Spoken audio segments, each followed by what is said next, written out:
கிடைக்கும் பயன்கள். நீர் இன்மையால் ஏற்படும் பாதிப்புகள்.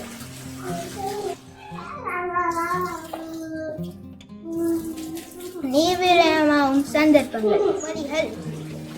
நீர் மாசடையும் வழிகள் போன்றவற்றை இந்த வீடியோல நாங்கள் பார்க்க போகின்றோம். வாங்க வீடியோக்கு போகலாம்.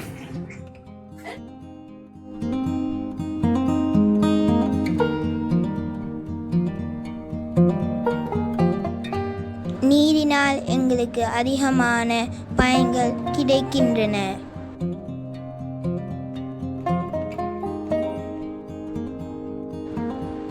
அதை பற்றி நாங்கள் இந்த வீடியோவில் பார்ப்போம்.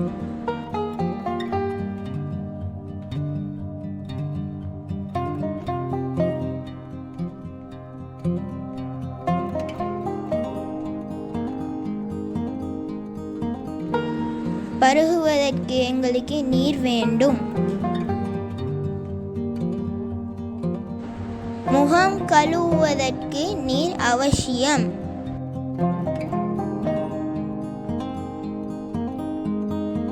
குளிப்பதற்கு நீர் வேண்டும்.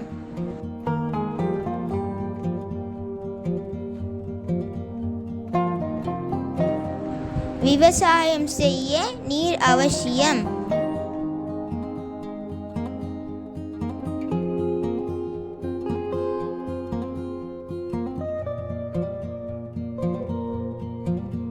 சமைப்பதற்கு நீர் தேவை.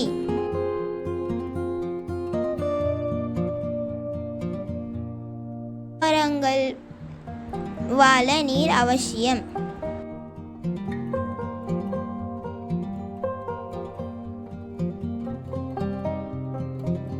மீன் வளர்ப்பதற்கு நீர் தேவை.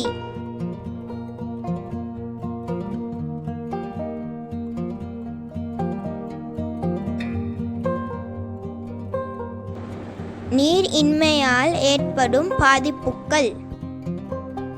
அடுத்ததாக அதை பற்றி நாங்கள் பார்ப்போம். தொடர்ச்சியாக மழை பெய்யாமல் நீர் இல்லாமல் வறட்சி ஏற்படும்.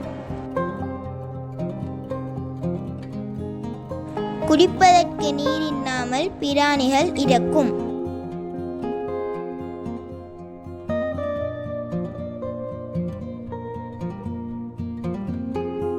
நீர் இல்லாவிட்டால் நிலம் வறண்டு தாவரங்கள் இறக்கும்.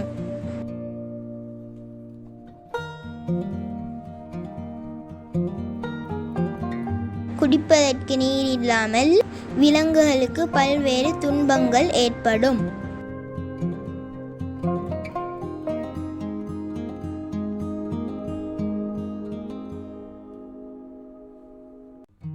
குடிநீருக்கு தட்டுப்பாடு ஏற்படுதல். எனவே நாம் நீரை வீண் விரயம் செய்யக்கூடாது. நீர் விரயமாகும் சந்தர்ப்பங்கள் இப்ப நாங்க பார்ப்போம்.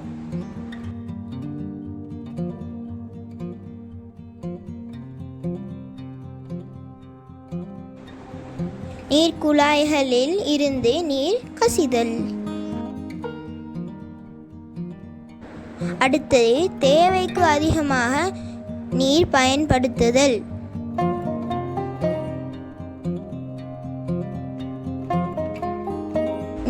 நீர் குழாய்களினை திறந்து கொண்டு வேறு வேலைகளை செய்தல்.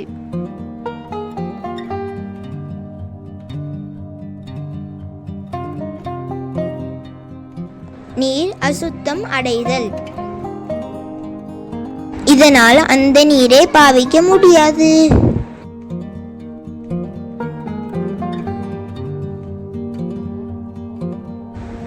இப்போது நாங்கள் நீர் மாசடையும் வழிகளை ஆராய்வோம்.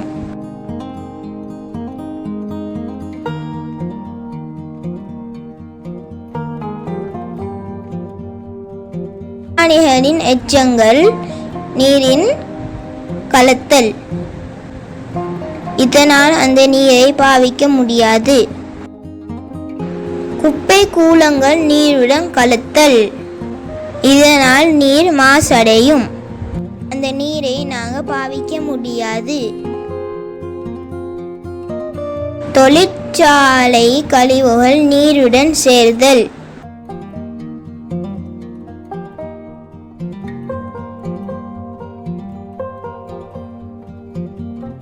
நீரில் தூசுக்கள் படிதல், செத்த பிராணிகள் நீருடன் கலத்தல், இதனால் நீர் மாசடையும். இப்போது நாங்கள் நீரின் பயன்களை அறிந்துள்ளோம். அடுத்த வீடியோவில் நீரினால் ஏற்படும் ஆபத்துகளை பார்ப்போம்.